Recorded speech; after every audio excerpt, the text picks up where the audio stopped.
세미나 당일 칭화대 대형 강당에는 수백 명이 모였습니다. 단상에 앉은 교수진은 리 교수님을 비롯해 동북공정 연구팀 핵심 인물들이었고 정부 측 인사가 초청 연사로 참석했습니다. 저는 앞자리에 자리를 잡고 그들의 발표를 기다렸습니다. 아쉽게도 발표 내용은 예상대로였습니다. 고구려와 발해는 지리문화적으로 중국 왕조의 지방 정권이었다. 내몽골은 예부터 중원 세력과 긴밀하게 연결되었고 지금도 분명 중국 영토다. 몽골 본국도 역사적으로 계속해서 중국 왕조와 교류하며 한국 역시 고대부터 중화문화권 아래에 있었다. 과연 무슨 일이 있었던 걸까요? 안녕하세요. 저는 몽골인 아르텅입니다. 태어난 곳은 행정구역상으로 중국에 속해 있는 내몽골 자치구이지만 몸과 마음은 늘 몽골 본토의 역사와 문화를 사랑하며 자라왔습니다. 가족은 어머니, 2명의 남동생, 그리고 한국에서 일하시는 아버지가 전부였습니다. 아버지는 몽골에서 여러 직종을 전전하다가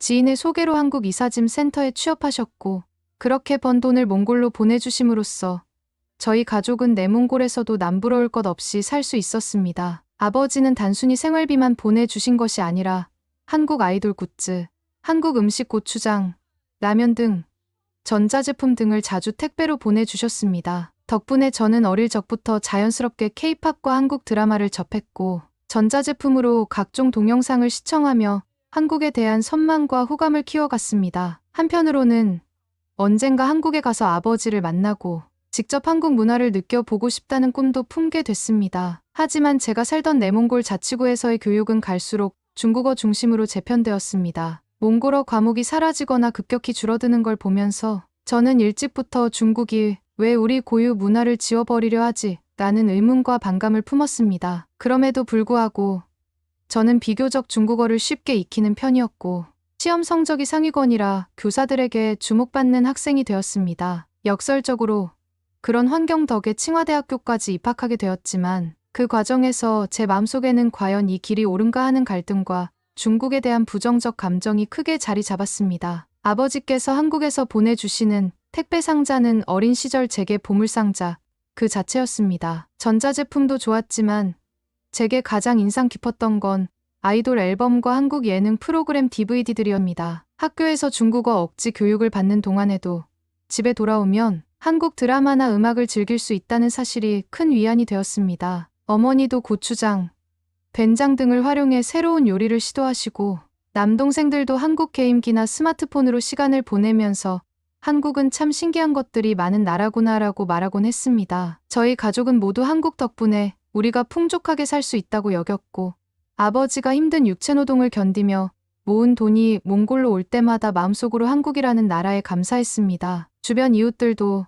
너희는 한국에 있는 아버지 덕에 참 잘 산다며 부러워했습니다. 한편 내몽골 자치구 학교에서 이루어지는 수업은 점점 중국어가 핵심이 되었습니다. 1, 2학년 때까지만 해도 절반 이상 몽골어 수업이었지만 학년이 올라갈수록 교장과 담임선생님은 중국어가 곧 미래다라는 명분을 내세워 과목들을 중국어로 전환했습니다. 국어 몽골어에 해당하는 과목 시간은 줄고 푸통화표 준중국어가 대체했습니다. 몽골어를 자유롭게 사용할 수 있는 공간은 거의 사라졌고 복도에서 몽골어로 이야기하다가 교사에게 지적을 받는 친구들도 늘었습니다. 저는 내심 분개했습니다. 이렇게까지 해야 하나?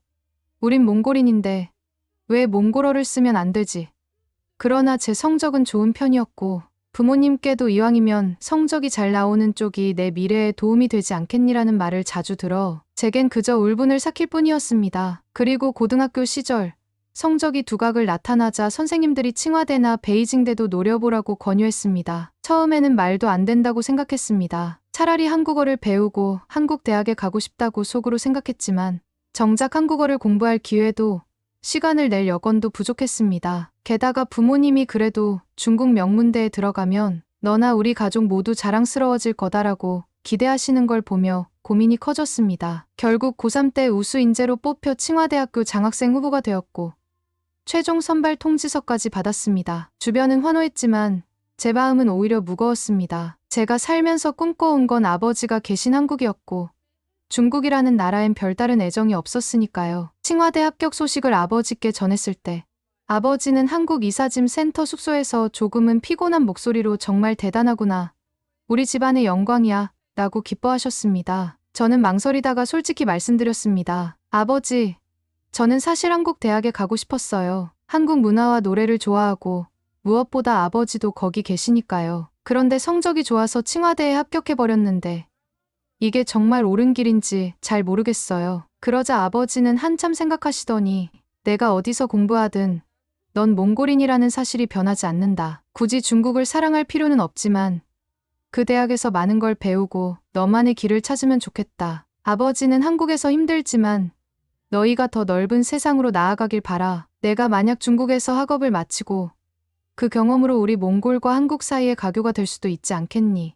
하고 말씀하셨습니다. 그 말에 저는 조금 위안을 얻었습니다. 그리고 그래, 내가 칭화대에 간다고 해서 몽골인 정체성이 사라지는 건 아니다. 오히려 중국 안에서 우리가 겪는 문제들을 더 깊이 알아볼 기회가 될 수도 있다고 생각했습니다. 베이징으로 떠나기 전 저는 한국에서 또 한 차례 택배가 도착하기를 기다렸습니다. 아버지는 귀찮을 만큼 자주 각종 한국 음반과 음식, 그리고 새로운 전자제품을 보내주셨습니다. 저는 그 물건들을 짐에 끼워 넣으며 칭화대 기숙사에서도 적적할 때마다 한국 노래를 듣고 한국 예능을 보면서 마음을 달래야겠다고 생각했습니다. 친구들은 칭화대에 가면 대단한 지식인들이 많을 텐데 내가 케이팝에 심취해 있으면 좀 이질감 느껴질지도 몰라라고 놀렸지만 저는 개의치 않았습니다. 제게 한국은 풍요와 재미, 그리고 가족의 아버지의 헌실로 상징되는 고마운 나라였습니다. 반면 중국은 몽골 문화를 억압하고 동화시키려는 세력이라는 부정적 이미지가 컸습니다. 입학식 때 저는 넓디 넓은 칭화대 캠퍼스를 보고 놀랐습니다. 주변 학생들은 여기가 바로 중국 최고 명문,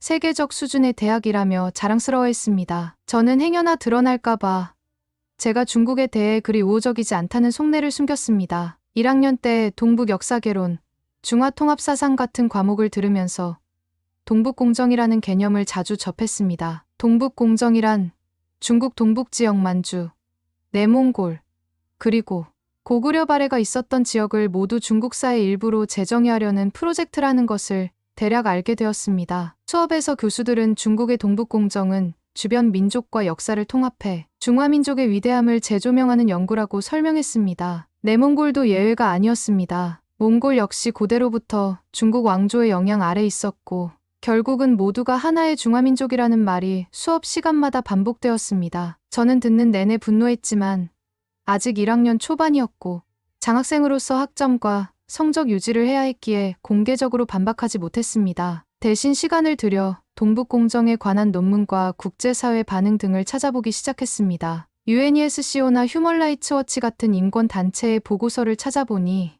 내몽골에서 몽골어가 강제로 축소되고 있다는 이야기가 구체적 통계와 함께 적혀 있었습니다. 또 미국 유럽 학계에서는 고구려와 발해가 독립 왕조였던 것은 명백하다고 주장하며 중국의 동북공정이 정치적 목적을 띠고 있다고 비판하는 논문이 다수 있었습니다. 2학년이 되자 전공 필수 과목 중 하나로 동북공정 심화 토론이라는 수업을 들었습니다. 이 수업은 칭화대 역사학과에서 야심차게 준비한 과목으로 교수 학생이 함께 토론을 통해 동북공정의 학술적 가치를 확인하는 자리라고 했습니다. 그러나 실상은 동북공정 지지 교수들이 앞장서고 학생들이 이에 동조하거나 최소한 반박 없이 받아들이는 시간이었습니다. 첫 수업에서 담당 교수인 리 교수가 말했습니다.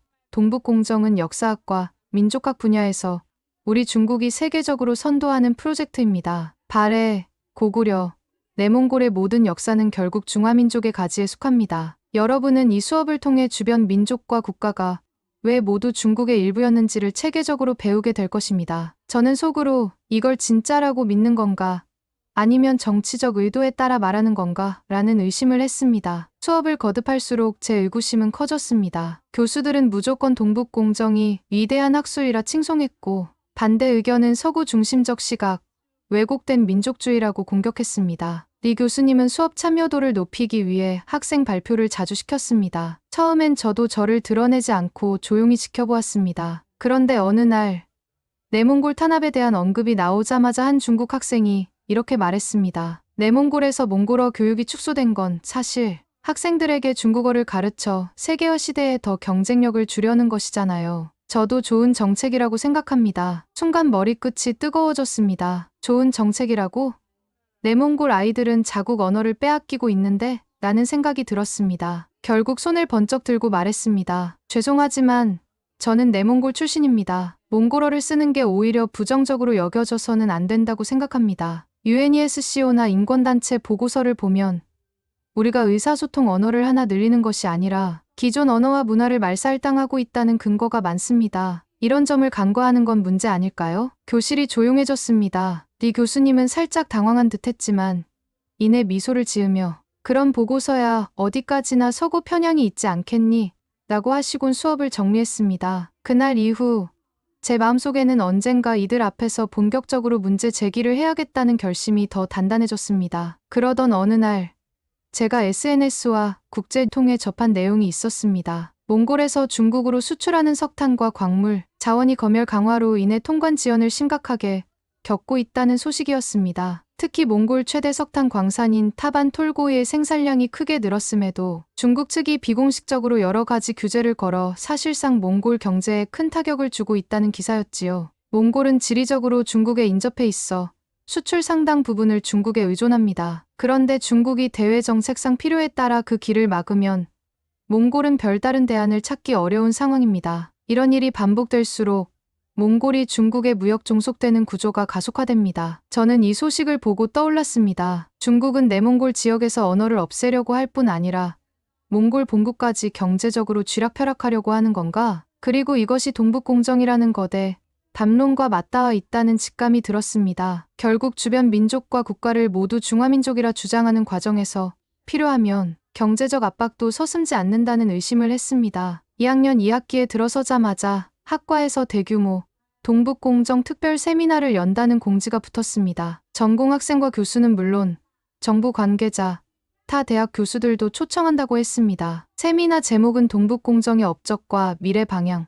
저는 직감적으로 이 자리가 정면 돌파할 기회가 될 수 있다고 생각했습니다. 세미나 당일 칭화대 대형 강당에는 수백 명이 모였습니다. 단상에 앉은 교수진은 리 교수님을 비롯해 동북공정 연구팀 핵심 인물들이었고 정부 측 인사가 초청 연사로 참석했습니다. 저는 앞자리에 자리를 잡고 그들의 발표를 기다렸습니다. 발표 내용은 예상대로였습니다. 고구려와 발해는 지리문화적으로 중국 왕조의 지방 정권이었다. 내몽골은 예부터 중원 세력과 긴밀하게 연결되었고 지금도 분명 중국 영토다. 몽골 본국도 역사적으로 계속해서 중국 왕조와 교류하며 한민족 한국 역시 고대부터 중화문화권 아래 있었다. 마치 주변 모든 민족이 고대부터 현재까지 중국이라는 대통일 역사 속의 일부였다는 시기였습니다. 저는 맥이 빠질 정도로 익숙한 논조라고 생각하면서 동시에 오늘은 반드시 말해야 한다. 제발 질문 시간을 줘라라고 마음을 먹었습니다. 세미나가 발표 위주로 진행되고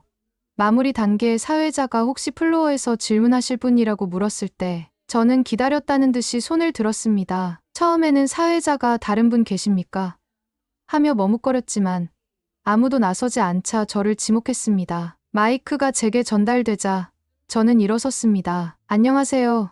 저는 칭화대 역사학과 2학년에 재학 중인 아르텅이라고 합니다. 그리고 내몽골 출신 몽골인이기도 합니다. 오늘 발표에서 동북공정을 학술적으로 완벽하다고 평가하시고 내몽골 그리고 고구려 발해사까지 모두 중화민족의 범주라고 주장하셨는데 저는 이에 대해 의문을 제기하고 싶습니다. 발표자들은 시선이 집중되었습니다. 저는 떨리는 목소리를 애써 가라앉히며 미리 준비해둔 근거를 하나씩 꺼내 들었습니다. 첫째, 내몽골에서의 몽골어 말살 문제를 간과하시면 곤란합니다. UNESCO와 휴먼라이츠워치의 보고서, 그리고 2020년 이후 쏟아진 국제 언론 기사를 보면 내몽골 자치구, 학교에서 몽골어로 된 교과서 사용이 급격히 축소되었고 일부 지역에서는 사실상 사용 불가능한 수준으로 전락했습니다. 중국 정부는 이를 학생들의 미래를 위한 중국어 교육 확대라고 주장하지만 본질은 문화언어 동화 정책이라는 지적이 많습니다. 이는 세계 인권 규범과도 상충하며 자치구라는 명칭에 걸맞지 않게 해당 소수민족의 정체성을 직접적으로 해치고 있습니다. 만약 동북공정이 학술적 연구라면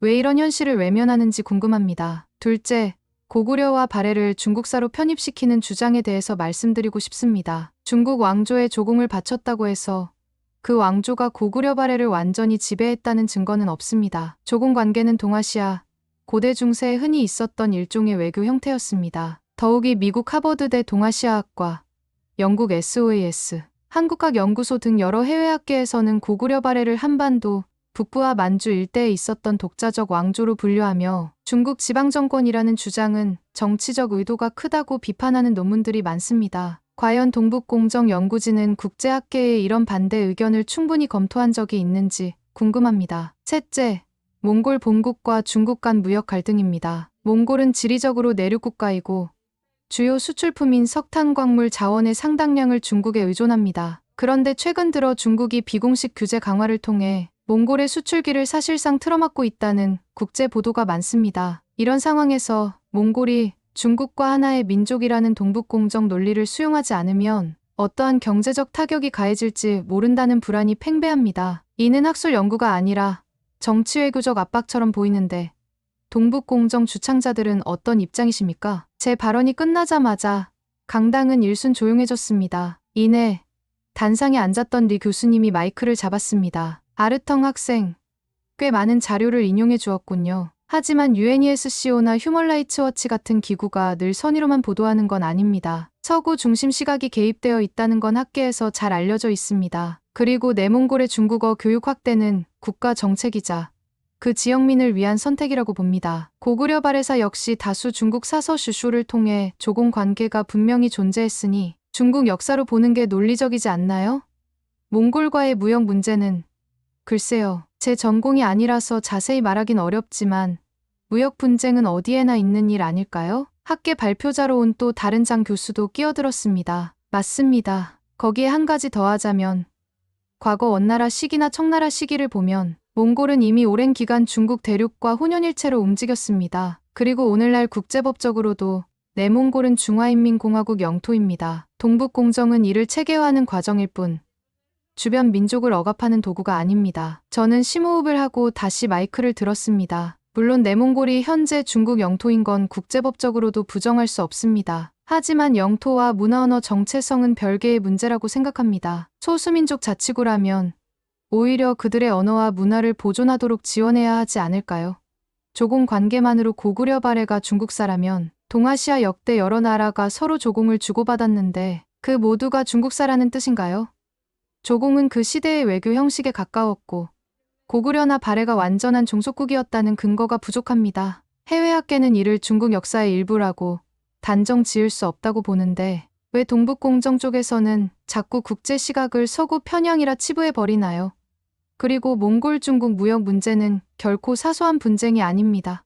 몽골 GDP 중 상당 비율이 석탄 광물 수출로 창출되는데 그 시장을 중국이 손쉽게 막아버리면 몽골은 경제적으로 매우 곤란해집니다. 동북공정이 하나의 중화민족이라는 논리를 확산시키면서 동시에 무역 협상을 중국 쪽에 유리하게 끌고 가려는 전략이 아닌지 저는 의심할 수밖에 없습니다. 이때 사회자가 조금 더 간단한 질문을 부탁드립니다라며 저를 제지하려 했지만 강당 안 일부 학생들로부터 박수가 터져 나왔습니다. 그동안 마음속에 불만을 품고 있던 학생들이 지지를 표한 것 같았습니다. 갑자기 뒤쪽 줄에 앉아있던 한 중국인 학생이 큰 목소리로 외쳤습니다. 사실 저도 동북공정이 정당하다는 말만 들었는데 구체적으로 반박 자료를 들어보니 생각이 달라졌습니다. 내몽골 탄압이나 몽골 무역 차단 문제는 지금까지 잘 몰랐고 고구려 발해사도 해외 논문과 비교하면 분명 이견이 큰 것 같아요. 또 다른 학생도 손을 들어 말했습니다. 저는 한국 드라마를 많이 보면서 고구려가 한국 역사의 일부로 널리 인식되고 있음을 알게 됐어요. 동북공정이라는 게 정말 학술 목적만 있는 건가 의문이 들긴 했습니다. 일부 교수들은 난감해했지만 학생들은 오히려 흥미롭게 제 이야기를 받아들이는 듯했습니다. 그러자 리 교수님과 장 교수님은 이 상황을 정리하려 했습니다. 우리가 오늘 갑작스럽게 모든 논쟁을 해결하긴 어렵습니다. 동북공정은 국가적으로 오랜 기간 진행되어 온 연구 프로젝트고 주변국과 이견이 있을 수 있지만 결국은 시간이 해결해 줄 겁니다. 세미나가 끝난 뒤 복도에서 리 교수가 저를 불렀습니다. 잔뜩 화가 나 있을 줄 알았는데 의외로 꽤 차분한 표정이었습니다. 아르텅, 오늘 토론 재미있었네. 내가 자료를 많이 준비해 온 건 알겠고 하지만 우리도 괜히 동북공정을 진행하는 게 아니라 수많은 사설을 분석한 결과라네. 이게 이렇게 쉽게 깨질 리 없지 않나? 저는 조심스레 대답했습니다. 교수님, 저도 중국 사설을 무시하는 건 아닙니다. 다만 중국의 문헌만 해석해놓고 주변국 문헌과 고고학 자료 그리고 국제학계의 연구 결과를 외면하면 그건 편향된 연구가 될 수밖에 없다고 생각합니다. 내몽골이나 몽골 본국이 느끼는 피해와 불만도 인정해야 하지 않을까요? 그러자 리 교수는 살짝 한숨을 쉬었습니다.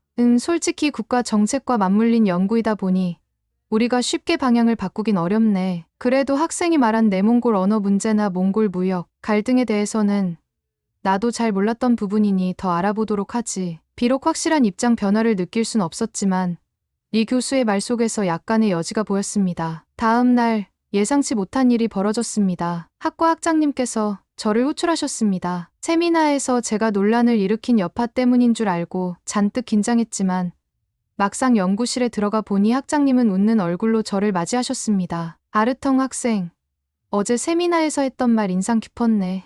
사실 나도 동북공정이라는 게 완전히 순수 학술이라기보다 국가적 의도가 개입된 프로젝트임을 알고 있네. 그런데 학생처럼 이렇게 구체적으로 국제 보고서나 자료를 인용해 반박하는 경우가 드물었어. 학장님은 이어 동북공정 연구팀 내부에도 정도 차이가 있는 사람이 있다고 말씀하셨습니다. 일부 교수는 강경하게 모든 주변 민족을 철저히 중국사로 편입하려 주장하지만 또 다른 교수들은 학술적 중립성을 지키고 싶지만 국가 지원을 받는 연구 프로젝트인 만큼 공개 반발하기 어렵다는 고민이 있다는 것입니다. 학생 덕분에 이번 계기를 통해 내부에서도 내몽골 문제나 몽골 무역 갈등 같은 민감한 이슈도 살펴봐야 한다는 의견이 나오고 있네. 한번 연구팀 회의에도 초대해볼까 해. 저는 깜짝 놀랐습니다. 제가요? 학부생인데요. 학장님은 미소 지으며 학생이 오히려 현장의 목소리를 잘 아는 당사자니까 충분히 값진 의견을 낼 수 있지 않겠나 하고 말씀하셨습니다. 그날 밤 저는 기숙사 방에서 아버지께 영상 전화를 드렸습니다. 최근 칭화대에서 벌어진 일을 솔직하게 털어놓았습니다. 아버지, 제가 동북공정 세미나에서 내몽골과 몽골 무역 갈등 문제를 지적했어요. 교수들이 처음엔 당황했지만 학생들도 제 편 들어주는 분위기가 좀 있었고 아버지 덕분에 한국 문화를 접해온 덕분에 고구려와 발해가 한국 역사라는 것도 잘 알게 됐잖아요. 그래서 더더욱 동북공정이 허무맹랑하게 느껴집니다. 아버지는 피곤한 얼굴로 그러나 따뜻한 눈빛으로 말씀하셨습니다. 우리 아르텅 정말 잘하고 있구나. 한국에서 일하는 내가 이런 얘기를 들으면 마음이 뿌듯하다. 몽골 사람들이 경제적으로 중국에 의존하고 내몽골 동포들이 언어를 잃어가는 현실이 참 안타깝지만 내가 그 대학교에서 당당히 목소리를 내고 있다는 게 너무 대단해. 그리고 고구려, 발해를 한국 사학계에서는 당연히 자기 역사로 본다고 하더라. 아버지 주변 한국인 노동자들도 중국의 고구려 발해는 중국사 주장을 이해 못하겠다고 말해. 내가 꼭 이 부분을 중국에 알려주고 몽골인으로서도 내 길을 당당히 걸어가길 바란다. 저는 아버지 말에 큰 위로를 받았습니다. 한국에 대한 감사함, 몽골인으로서의 자부심, 그리고 중국이 벌이는 동북공정에 대한 반감이 더욱 뚜렷해졌습니다. 얼마 뒤 학장님이 실제로 저를 동북공정 연구팀 회의에 초청해 주셨습니다. 회의에는 리 교수, 장 교수 외에도 여러 교수가 참석했고 저 같은 학부생이 들어가는 건 이례적이었습니다. 긴장감을 안고 회의실에 들어서자 모두가 저를 호기심 어린 눈빛으로 쳐다봤습니다. 회의 주제는 내몽골과 주변국 문제에 대한 대응 전략이었습니다. 우선 리 교수가 최근 국제사회에서 내몽골 언어 탄압 보도가 늘어나는 건 유감이다. 그러나 우린 학문적으로 내몽골은 중국사임을 증명해야 한다라고 말했을 때 장 교수가 맞장구 쳤습니다. 네. 몽골 수출 갈등 문제까지 언급되는 건 과도한 확장입니다. 이때 학장님이 저에게 아르텅 학생, 혹시 의견이 있으면 말해보게라고 했고 저는 준비해온 자료를 꺼냈습니다. 리 교수님, 장 교수님, 그리고 연구팀 교수님들, 제가 여러 국제 보고서와 데이터, 그리고 몽골 뉴스 매체를 살펴본 결과를 말씀드리겠습니다. 내몽골 언어 정책은 UNESCO 등 인권문화기구 보고서에 따르면 2020년 이후 내몽골 자치구에서 몽골어로 된 교과서가 급격히 폐지되거나 중국어로 대체되고 시위에 참여한 학부모와 학생들이 처벌받는 사례가 다수 보고됐습니다. 이는 단순히 중국어 교육을 강화한다는 수준이 아니라 몽골어 사용을 억압하는 행위로 보입니다. 몽골 무역 규제 또한 몽골의 석탄광물 수출 중 80% 이상이 중국에 향하지만 중국 세관에서 비공식 제한이나 지연 통관 조치를 취해 몽골 광산업과 경제가 심각한 타격을 받는다는 조사 결과가 있습니다. 이는 중국 정부가 몽골을 경제적으로 종속시키는 전략이라는 의구심을 낳고 있습니다. 고구려 발해사 문제도 국제 고고학 역사학회 미국 유럽 한국 등에서 고구려와 발해는 독립 왕조였다는 게 다수설이며 중국사와 완전히 동일시하기 어렵다는 논문이 지속적으로 발표됩니다. 동북공정 측이 이 부분을 서구 편향이라 일축하는 건 학술적 태도로 보기에 무리가 있습니다. 제가 하나씩 설명할 때마다 회의실 공기는 점점 더 무거워졌습니다. 몇몇 교수는 노트에 뭔가 기록하며 고개를 끄덕였고 장 교수는 이건 서구와 한국 자료니까 신뢰하기 어렵다고 퉁명스럽게 말했습니다. 그렇다면 교수님, 중국 측 자료만 100% 신뢰하는 게 정말 객관적인 연구일까요? 내몽골에서 일어나는 일은 현지인들이 가장 잘 압니다. 그리고 몽골과 한국 측 역사는 그들 문헌과 고고학 자료도 중요합니다. 이 말이 떨어지자 장 교수는 더 이상 할 말을 잇지 못했습니다. 리 교수 역시 떨떠름한 표정으로 우리가 좀 더 다양한 시각을 고려해야 한다는 의견 이해는 하겠네라고 말했습니다. 회의는 결국 내몽골 문제나 몽골 무역 갈등 문제를 연구팀에서 한 번 더 살펴보겠다는 결론을 내고 끝이 났습니다. 제가 완전히 그들을 설득한 건 아니었지만 적어도 제 주장을 무시하거나 억압하진 않았습니다. 다른 교수 몇 명은 저를 다가와 고맙다. 우리도 몰랐던 부분을 알게 됐다고 말했습니다. 심지어 리 교수도 학생, 나중에 내 사무실에 와서 이 보고서들을 더 설명해 주겠나라고 요청했습니다. 그날 밤 저는 기숙사로 돌아와 이게 참교육인 걸까라는 생각이 들었습니다. 완벽히 깨뜨린 건 아니지만 그들이 마주칠 수밖에 없게 만들었다는 점에서 작지 않은 성취라는 기분이 들었습니다. 이후로도 칭화대에서 동북공정 관련 수업을 들을 때마다 저는 꼬박꼬박 질문을 던졌습니다. 내몽골 문제, 몽골 본국 무역 갈등, 고구려 발해사 왜곡 문제 등을 지적하면서 국제사회에서 어떻게 바라보고 있는지를 자료로 정리해 제출했습니다. 몇몇 교수와 학생들은 꽤 불편해했지만 점차 저를 곰곰이 생각해 볼 가치가 있는 반대파로 인정해주는 듯했습니다. 아버지께는 이 모든 과정을 자주 전해드렸습니다. 아버지는 여전히 한국에서 돈을 벌고 계셨지만 너 덕분에 몽골인으로서 자존심이 서는 것 같다며 뿌듯해하셨습니다. 그리고 제가 한국 예능을 자주 보고 케이팝 노래를 흥얼거리며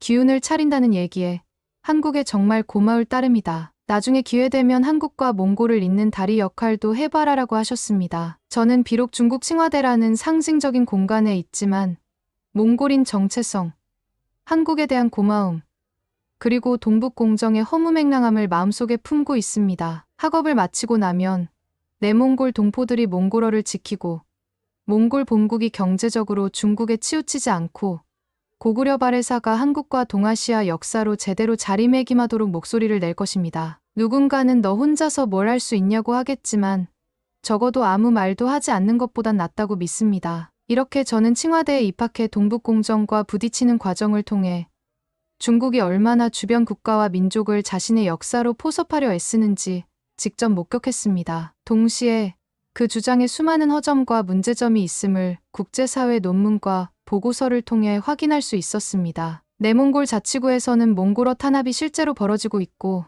몽골 본국은 중국 무역 의존으로 인해 경제적 압박을 받고 있으며 한국의 고구려 발해사마저 중국사로 편입하려는 시도를 많은 학자들이 정치적 목적이라고 비판하고 있습니다. 제게는 이런 사실을 칭화대 교정에서 직접 알리고 토론회와 세미나에서 논리적으로 반박했다는 점이 작은 자부심입니다. 아직 갈 길이 멀고 동북공정이 금방 사라질 리 없겠지만 적어도 그들의 논리가 완벽하지 않다는 걸 인정하게 만들었습니다. 이것이 저 나름의 참교육이 아닐까 합니다. 무엇보다 저는 몽골인으로서 한국에 커다란 감사와 애정을 갖고 있습니다. 어린 시절 아버지가 한국에서 보내주신 음식, 아이돌 굿즈, 전자제품 덕분에 풍요를 누렸고 한국 문화를 즐기면서 다른 나라 문화를 강제로 흡수하지 않고도 얼마든지 존중하고 교류할 수 있다는 걸 배웠습니다. 반면 중국이 내몽골과 몽골을 무리하게 동화하거나 억압하려는 태도에서 진정한 존중이 빠져 있음을 확인했습니다. 이 이야기를 통해 혹시라도 동북공정에 대해 잘 몰랐던 분들이 한 몽골 학생의 시각으로 상황을 다시 생각해 볼 수 있다면 좋겠습니다. 역사와 문화는 정복 대상이 아니라 존중하고 공유해야 할 유산입니다. 그 사실을 칭화대에서 뼈저리게 깨닫고 있는 저는 앞으로도 계속해서 문제 제기를 멈추지 않을 것입니다. 끝까지 읽어주셔서 감사합니다. 두 번째 사연 바로 시작하겠습니다. 안녕하세요, 여러분. 저는 호주에 거주하는 25살 유튜버 미첼입니다. 제 채널은 주로 중국의 관광지와 문화를 소개하는 콘텐츠로 호주뿐만 아니라 다양한 국가에서 많은 사랑을 받고 있습니다. 특히 중국의 경이로운 풍경, 오래된 역사, 그리고 독특한 전통을 소개하는 영상들이 큰 인기를 끌었는데요. 그런데 여러분이 보고 계신 제 중국 관련 영상들, 사실 제가 직접 경험하거나 찍은 것이 아닙니다. 놀라시겠지만 저는 중국은 물론 아시아의 다른 나라에도 한 번도 가본 적이 없습니다. 제 콘텐츠에 사용된 자료와 영상들은 모두 중국 업체들로부터 제공받은 것이었고, 저는 그 대가로 상당한 금전적 보상을 받아왔습니다. 제가 만든 영상들은 단순히 중국을 홍보하는 것에 그치지 않고 항상 한국과 비교하면서 한국을 부정적으로 묘사하는 방향으로 제작되었습니다. 예를 들어 이런 식의 발언이 영상에 포함되곤 했습니다. 중국의 결제 시스템은 세계에서 가장 앞서 있습니다. QR코드 결제는 어디서나 가능하며 심지어 거리의 작은 노점에서도 사용할 수 있죠. 하지만 한국은 아직도 현금이나 카드 결제가 주를 이루고 모바일 결제는 복잡해서 실용적이지 않습니다. 청결도에 대한 내용도 자주 다뤘습니다. 한 영상에서는 이렇게 말했습니다. 중국의 도시는 정부의 체계적인 관리 덕분에 항상 깨끗하게 유지되고 있습니다. 거리 곳곳이 정돈되어 있고 쓰레기를 찾아보기 힘듭니다. 하지만 한국은 거리에 쓰레기가 방치되어 있는 경우가 많아 환경이 깔끔하지 않죠. 도시의 청결도에서 중국이 한국을 압도한다고 볼 수 있습니다. 이 모든 내용은 제가 직접 본 것도 조사한 것도 아니었습니다. 그저 중국 업체가 제공한 자료를 바탕으로 제작된 것입니다. 사실 중국 업체는 제게 항상 이렇게 이야기했습니다. 한국은 필요 이상으로 과대평가된 나라니까 부정적인 내용을 포함해 주세요. 이런 압박 속에서 저는 깊이 고민하지 않고 그저 업체의 요청대로 콘텐츠를 제작했습니다. 더 나아가 제가 유튜브에서 빠르게 성장할 수 있었던 이유도 중국 업체의 전폭적인 지원 덕분이었습니다. 그들은 조회수를 조작하는 프로그램을 사용해 제 채널 조회수를 인위적으로 부풀렸고, 이는 제 채널을 빠르게 성장시키는 데 큰 역할을 했습니다. 그들은 이 방법이 중국 관광 홍보를 극대화하기 위한 전략의 일부라고 말했죠. 이렇게 몇 달간 중국 업체와 협력하며 콘텐츠를 제작하고 수익을 올리다 보니 저도 모르게 한국은 부정적이고 미개한 나라이며 중국은 여행하기에 완벽한 곳이라는 생각에 빠져들었습니다. 심지어 한국과 중국을 방문한 적도 없으면서 제가 만든 영상 속 모든 내용이 사실이라고 믿게 되었죠. 반복적으로 왜곡된 정보를 담은 영상을 제작하면서 이 왜곡이 마치 진실인 것처럼 느껴지는 위험한 단계까지 이르렀습니다. 주변 사람들이 아시아 여행지를 추천해 달라고 요청할 때도 저는 망설임 없이 중국을 추천하며 중국에 대해 당당하게 홍보했습니다. 그리고 최근 중국 관광 산업에 있어 정말 큰 변화가 생겼습니다. 중국 정부가 발표한 대규모 무비자 입국 정책입니다. 2024년부터 시행된 이 정책은 중국을 방문하려는 전 세계 관광객들에게 매우 반가운 소식이 되고 있습니다. 중국은 2024년부터 무비자 입국이 가능한 29개국을 새롭게 지정했는데요.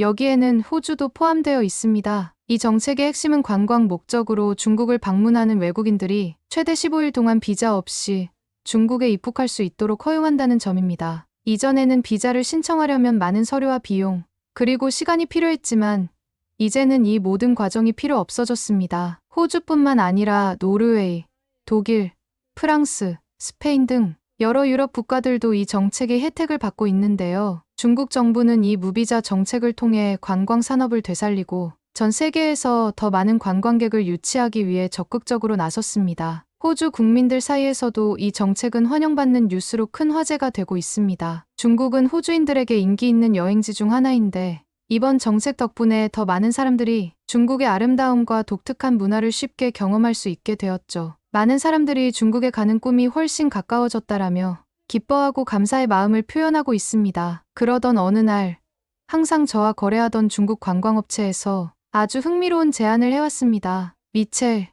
이번에는 직접 중국에 와서 우리와 함께 중국의 여행지를 담은 브이로그를 찍어보는 건 어떨까요? 촬영에 필요한 모든 경비는 우리가 지원하고 영상 촬영 후 결과물을 넘겨주시면 추가로 수고비까지 지불하겠습니다. 무슨 말인가요? 비행기 왕복 티켓, 숙박, 그리고 촬영에 필요한 모든 비용을 지원해준다고요? 거기에 수고비까지 받는다고 하니 이건 말 그대로 꿈이 현실이 되는 순간이 아니겠습니까? 그 제안을 받은 날 저는 손에 들고 있던 핸드폰으로 그들의 이메일을 읽고 있었는데 이미 다른 손으로는 저는 꼭 하겠습니다 라는 답장을 보내고 있었습니다. 머릿속은 온통 중국에서 브이로그를 찍는다니, 게다가 모든 경비 지원에 수고비까지 라는 생각으로 가득 찼습니다. 앞뒤를 따질 겨를도 없었죠. 업체와 바로 화상회의를 잡았는데 그들은 저를 끊임없이 칭찬하며 이번 프로젝트의 주인공으로 저를 대접했습니다. 미첼, 이 작업은 당신만이 할 수 있는 특별한 프로젝트예요. 이 말을 듣는 순간 제 기분이 얼마나 좋았는지 모릅니다. 스크린 너머로 제 머리 위에 후광이 비치는 것 같았죠. 저는 이미 머릿속에서 중국 여행지를 배경으로 브이로그를 촬영하는 제 모습을 상상하고 있었습니다. 호주의 일상에서 벗어나 더 큰 무대에서 새로운 콘텐츠를 만드는 저 자신을 그리며 들떴습니다. 그렇게 저는 중국으로 떠나는 비행기에 올랐습니다. 기대감과 설렘으로 가득 찬 마음에 10시간 넘는 긴 비행도 전혀 지루하지 않았습니다. 내가 드디어 더 큰 무대로 나가는구나. 하지만 이 모든 기대는 중국 공항에 도착한 순간 완전히 산산조각이 났습니다. 브이로그 촬영 후 모든 경비와 수고비를 지불하겠다는 약속은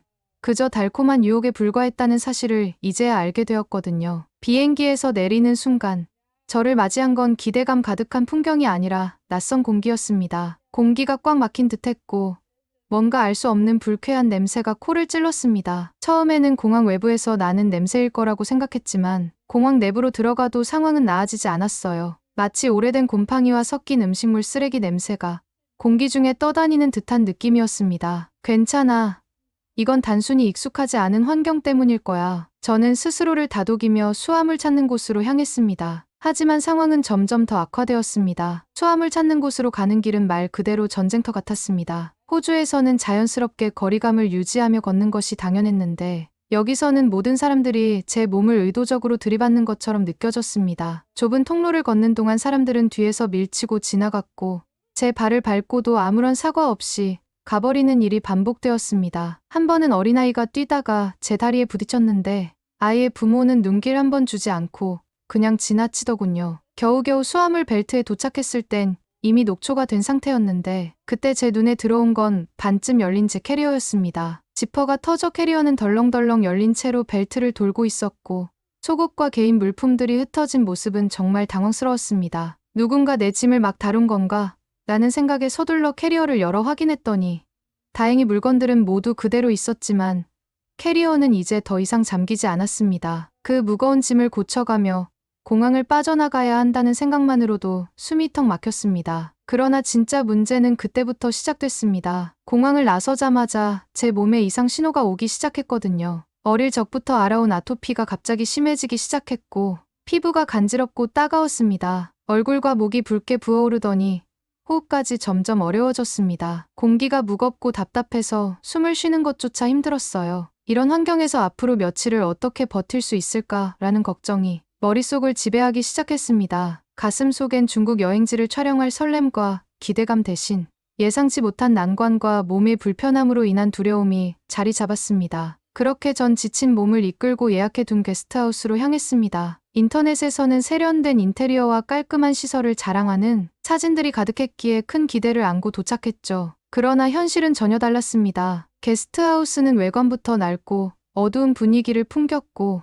안으로 들어가자 먼지가 여기저기 쌓여 있었습니다. 로비는 마치 수년간 손님이 끊긴 듯 정돈되지 않았고 화장실도 5칸 중 3칸은 막힌 채로 방치되어 있었습니다. 물도 제대로 나오지 않아 손을 씻으려면 한참을 기다려야 했습니다. 하지만 이미 너무 지쳐 있었던 저는 다른 숙소를 찾아볼 힘도 없어서 그냥 방으로 들어갔습니다. 가방을 침대 위에 내려두고 근처에서 간단히 먹을 것을 사오기로 했습니다. 문제는 제가 돌아왔을 때 발생했습니다. 방금 전까지 침대 위에 두었던 제 가방에서 현금이 몽땅 사라져 있었던 겁니다. 깜짝 놀라 리셉션으로 달려가 직원에게 따져 물었지만 그들은 대수롭지 않게 말했어요. 우린 아무것도 모릅니다. 대신 알리페이와 위챗페이를 사용해보세요. 중국에서는 그게 훨씬 편리합니다. 돈을 잃어버린 것도 황당했지만 그들의 태도는 더 큰 충격으로 다가왔습니다. 결국 아무런 도움도 받지 못한 채 중국에서의 첫날 밤을 맞이하게 되었습니다. 다음 날 아침, 저는 촬영 준비를 마치고 충칭에서 유명한 관광지인 우룽으로 향했습니다. 자연 경관이 아름답기로 유명한 곳이라 마음 한편으로는 설렘도 남아 있었죠. 하지만 도착하는 과정부터 순탄치 않았습니다. 외국인은 투어 예약이 어렵다는 이유로 결국 기차와 버스를 번갈아 타며 긴 시간 이동해야만 했습니다. 앱은 제대로 작동하지 않았고 결제는 번번이 실패했습니다. 겨우 도착한 우룽의 절경은 분명 아름다웠습니다. 하지만 그 아름다움은 카메라에만 담겼을 뿐. 제게는 이미 지친 몸과 마음으로 인해 감동을 느낄 여유조차 없었습니다. 그리고 저는 카메라를 켜고 영상을 찍기 시작했어요. 안녕하세요. 여러분.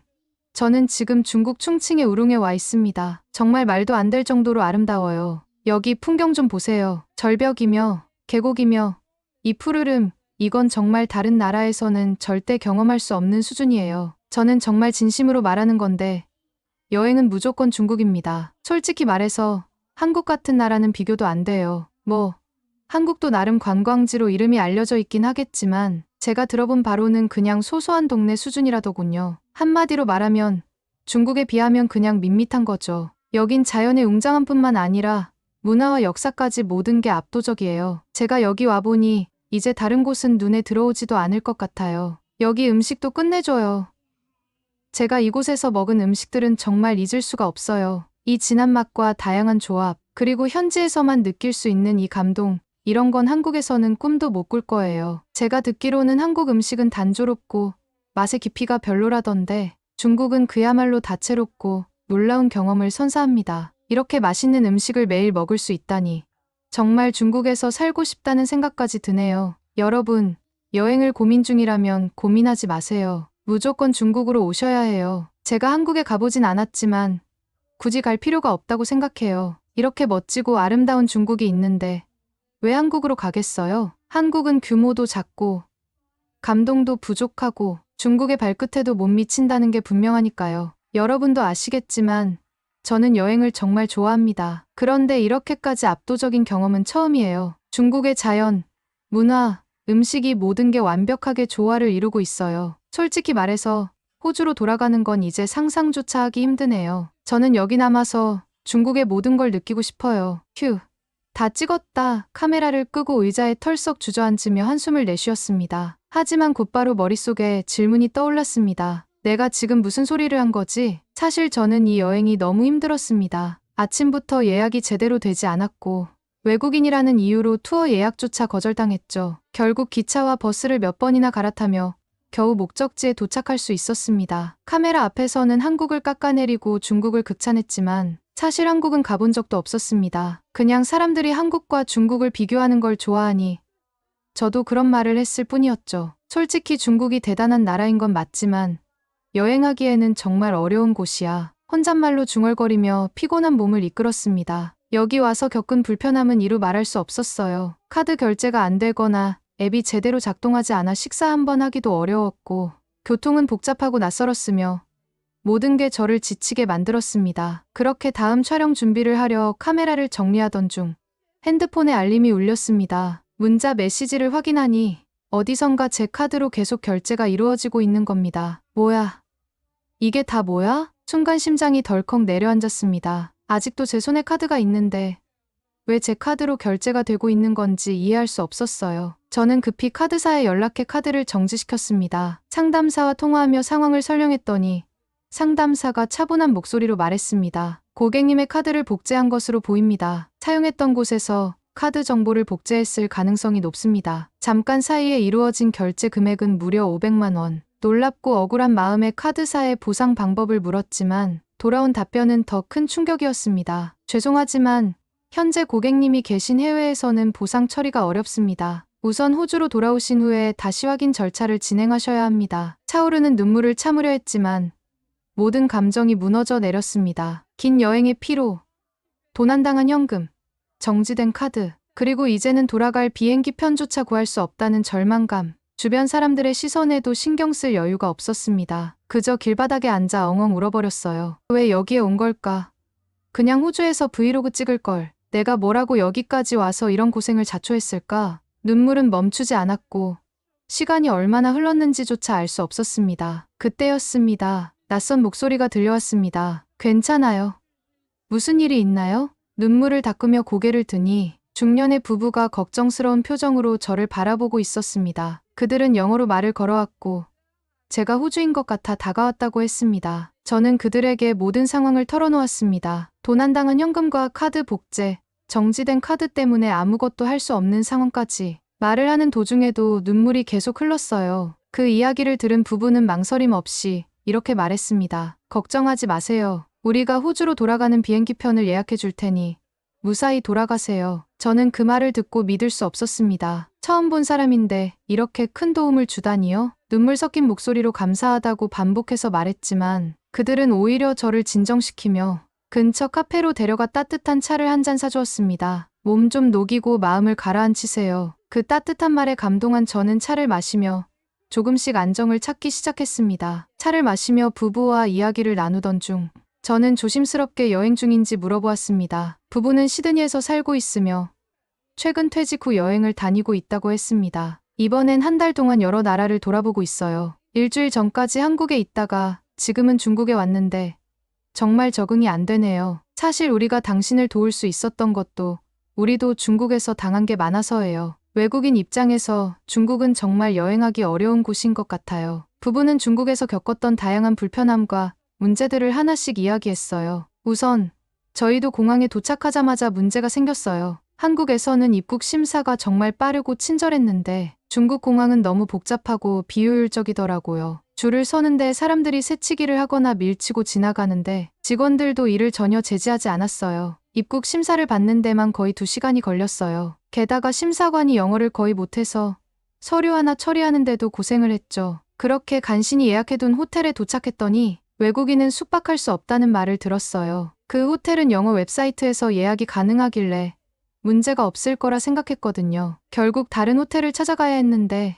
예약 시스템이 제대로 작동하지 않아서 여기저기 문의하느라 하루를 다 날렸어요. 한국에서는 호텔 체크인이 정말 빠르고 간단했는데 여기는 처음부터 끝까지 혼란투성이었어요. 그리로 중국에서는 대부분 위챗페이나 알리페이를 쓰는데 외국인은 이걸 사용할 수 없더라고요. 그래서 신용카드로 결제를 하려고 했더니 받아주는 곳이 거의 없었어요. 현금을 쓰려고 해도 큰 지폐는 거부당하고 작은 지폐는 잔돈이 없다며 퇴짜를 맞았어요. 결국 밥 한 끼를 해결하려고 몇 시간씩 헤맨 적도 많았죠. 한국에서는 신용카드 한 장으로 모든 걸 해결할 수 있었는데 여기서는 정말 기본적인 결제조차 스트레스였어요. 중국 음식은 기대가 컸는데 위생 상태가 정말 불안하더라고요. 어느 식당에서는 테이블 위에 기름때가 덕지덕지 묻어 있었고 접시에 남은 음식물이 붙어 있는 걸 보고 정말 경악했어요. 한국에서의 음식점들은 위생적으로 정말 깔끔했는데 여기는 기본적인 청결조차 신경 쓰지 않는 것 같았어요. 한 번은 배탈이 나서 하루 종일 호텔에서 누워 있어야 했어요. 가장 힘들었던 건 사람들이 외국인에게 전혀 친절하지 않다는 점이에요. 길을 물어보려고 해도 영어를 못하는 건 이해하지만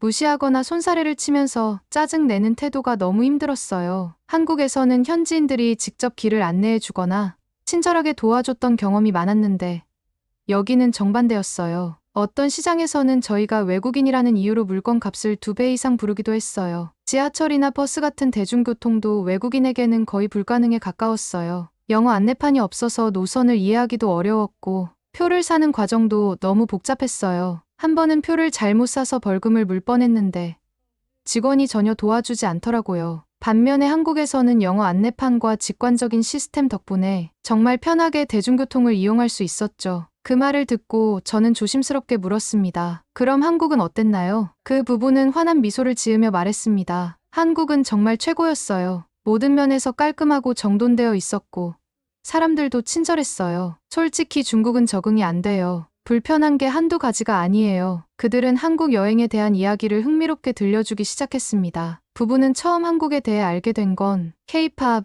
드라마, 삼성이나 LG 같은 브랜드 때문이었다고 했습니다. 처음엔 한국이 어떤 나라인지 잘 몰랐어요. 그저 텔레비전이나 인터넷에서 보던 아이돌 그룹이나 드라마가 전부였죠. 하지만 직접 가보고 나니 한국은 정말 많은 것을 가진 나라더라고요. 그들은 한국에 도착하자마자 서울의 감각적인 카페들을 방문했다고 했어요. 서울의 카페들은 정말 독특했어요. 전통 한옥과 현대적인 디자인을 멋지게 결합한 곳이 많더라고요. 커피 한 잔 마시면서도 한국 문화를 느낄 수 있었죠. 또 그분들은 한국 음식을 특히 사랑하게 되었다고 했습니다. 김치, 한국식 바비큐, 그리고 길거리 음식까지 정말 잊을 수 없는 맛이었어요. 한국 바비큐는 직접 고기를 굽고 다양한 재료로 쌈을 만들어 먹는 재미가 있잖아요. 그 과정이 너무 즐거웠어요. 그들은 또 서울의 길거리 음식을 좋아했다고 했습니다. 야시장에 가서 호떡을 먹었는데 달콤한 설탕이 씹힐 때마다 정말 행복했어요. 길거리 음식은 저렴하면서도